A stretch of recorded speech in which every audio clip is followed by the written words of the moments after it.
What's up, people? Welcome back to the channel. It is Friday, so we got the Friday market watch. Let's go ahead and get into it. I got a couple things that I want to talk about. I'm gonna start it off with some Edison cards, and after that we're gonna flow into the meta. So if you like what we do here, please feel free to like and subscribe. If not, it is all cool. We do these videos every single week, so it would really help a lot if you leave a like down below. So let's go and get into it. So super rare Shire Lightsworn Spirit. I had no idea this card was popping until my homie just literally spent a couple duels saucing me with some freaking Lightsworn. Man, Lightsworn Edison is no joke. Very much, even though I was playing Black Wings and maybe I got a couple bad hands, very much I realized that, man, certain things go a different way. Certain cards go into the graveyard, and this becomes a complete different duel. We also completely botched the resolution of a card, so it could have gone way differently. But either way, he told me that, hey, if you have these, they are worth money. And I was like, what? I actually do have one of these. So I went in there and I found that the super rares are going for a pretty penny. You got a moderated plate for about $5, and you got $7 for a light play. That's pretty much where we're at. If you go to the first edition ones, some of the first edition ones are kind of going pretty high. They're in the $13, kind of $15 range. But for the most part, you're gonna find them light to moderately played. So you're gonna get them for about $7. Caius the Shadow Monarch.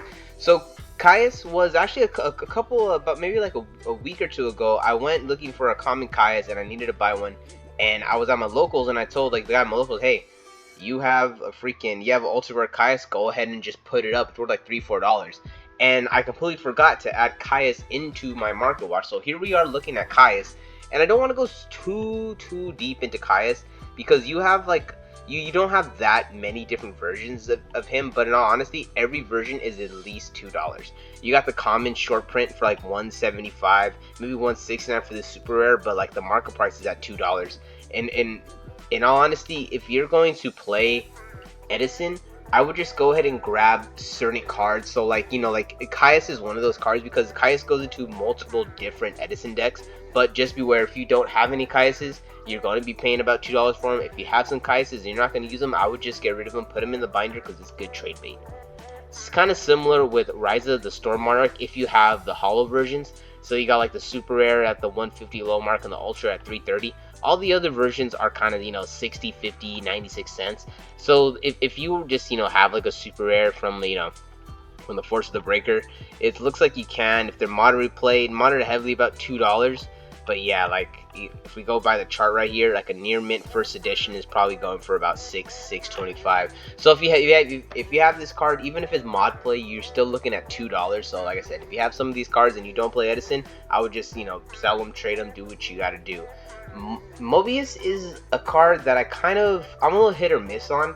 I really don't understand too much why it's not being used more in Edison format, seeing that back row is way more valuable. I guess the way I could explain it is back row in Edison is like having hand traps in modern day Yu-Gi-Oh. I mean, of course, obviously there wasn't that many hand traps, so it wasn't every single deck. I think I was playing Lightsworn and the homie used one of the heralds, and that was a hand trap. So that that was a moment of, okay, there's a hand trap. But for the most part, there really is no Ash Blossom, there's no there's no Droll Lockbird, you feel me, there's no Failer. So there's really none of that in there. So your back row are your hand traps. If you have no back row, you essentially have no response for what your opponent's doing. So I can understand why a lot of these Mobiuses are going at least for $1. So you got the common ones right here, these are 30 cents. But a lot of these kind of super rare rares are kind of in that dollar range. So I guess what I'm trying to say is, if you're looking through your book and you see a Mobius, just put it to the side. You never know. If it's if it's a simple 50-cent Mobius, maybe that's a trade that someone's looking for, or maybe that's some kind of value. So be wary that Mobius is worth a little something. Alright, so right now I gotta talk about a card that I was very much wrong in. And I said that this card was going to drop down to maybe about the $5 range, if I'm not mistaken. And no, this card became a short print. It's very good in the meta. It just needs 2 light and or dark monsters. So that's very easy to meet the requirements for this card. It allows you to run Sky Strikers as an engine. like, it allows you to run Sky Striker as an engine without having to commit a lot of pieces to Sky Striker. You could essentially summon this card through your combo and then have access to like Sky Striker stuff. So it started off kind of in the $30 range, dropped all the way down to 12, but then shot up once people realized that this card is short printed. Why are we screwing around? So on release, if you would have got this card, you would have got it at $12, but right now you're looking at $18 to $20 for this card. I do feel like the hype is going to die down. I don't think Sky Striker is as powerful as people initially thought. I'm not going to say it's not good. Like, it is a good deck. It is solid. 2 engage is something you got to respect. But the current state of Yu-Gi-Oh! To where it's like a lot of decks, I guess I want to say, can match the power of 2 engage. 3 engage might be a little crazy because you're literally giving a deck 3 Pot of Greeds, but in this case with like with the Sky Strikers, you usually have to run it either with another engine, or you just have to maybe run like a going second version, and they do have linkage, so maybe there's just not enough people experimenting with the deck. So I do feel like there's a lot of room for this deck to explode, but for the most part, I feel this deck is gonna kind of stick where it's kind of, I mean, unless like something happens, it's kind of gonna stick where it's at. I can see this card drop into maybe like the $12 range, but it's still going to be extremely useful because, like I said, a lot of generic decks that just run light and darks who just want to run like a Sky Striker package, or decks that want to enter a Sky Striker engine, could run this card. So I could see this card kind of going stabilizing, but for the most part, if you're not just straight up looking to run this card, I would go ahead and give it a little bit of time before you pick it up.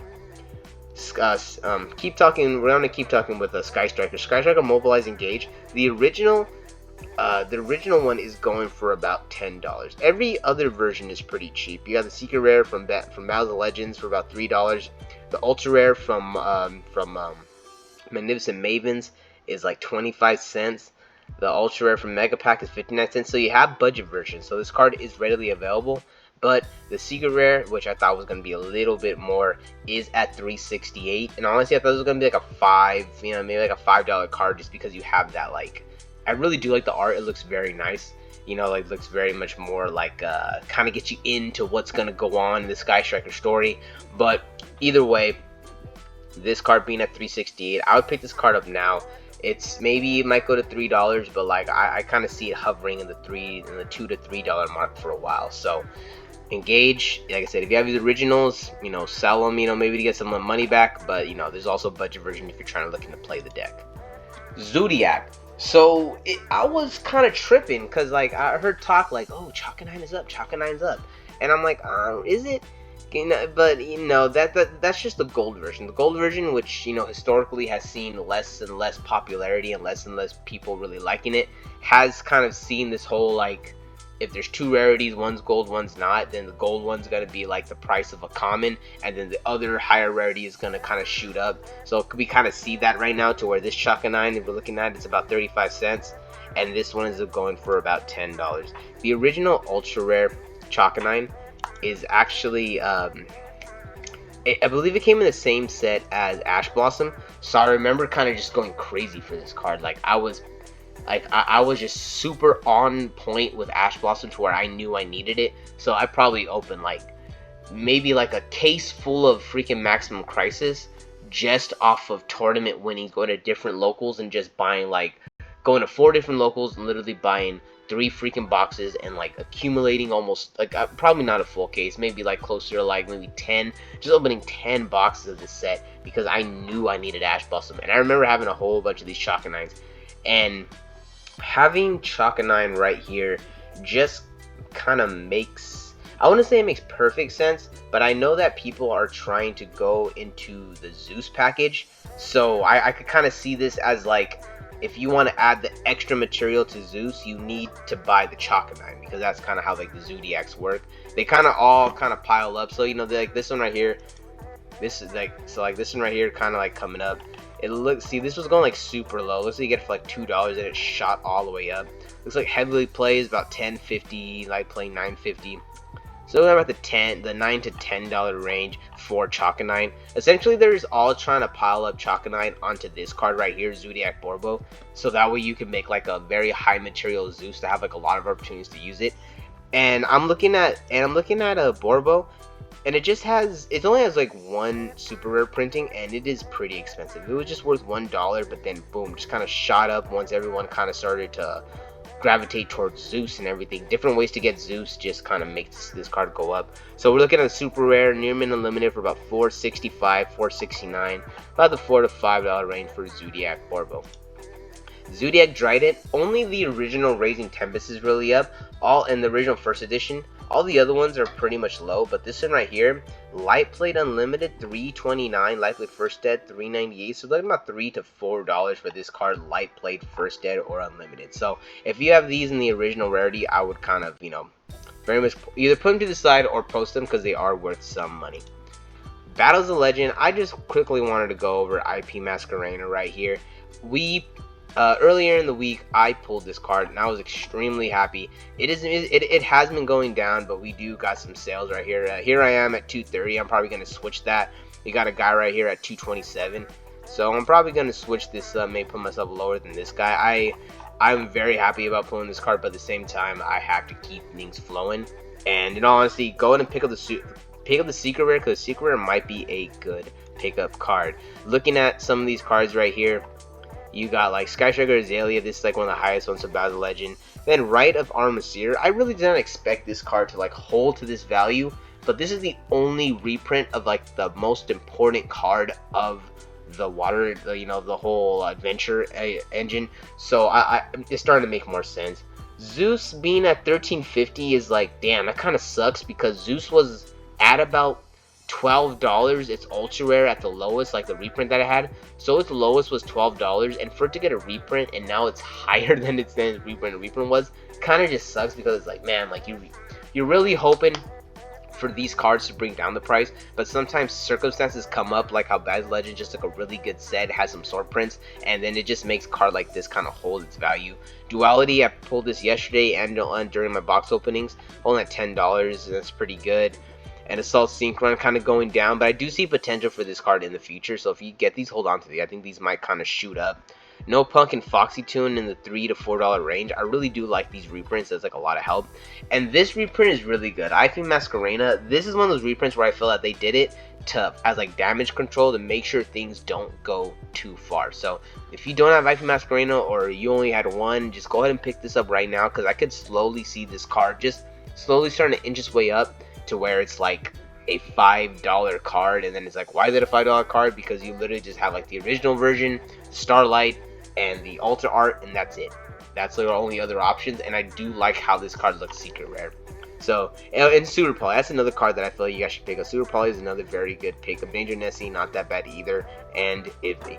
Alright guys, that's it for the video. Just want to end it out going over some Battle Legend stuff. Like I said, if you like what we do, please feel free to like and subscribe. Leaving a like really helps out. Alright guys, peace out, and I'll catch you in the next one.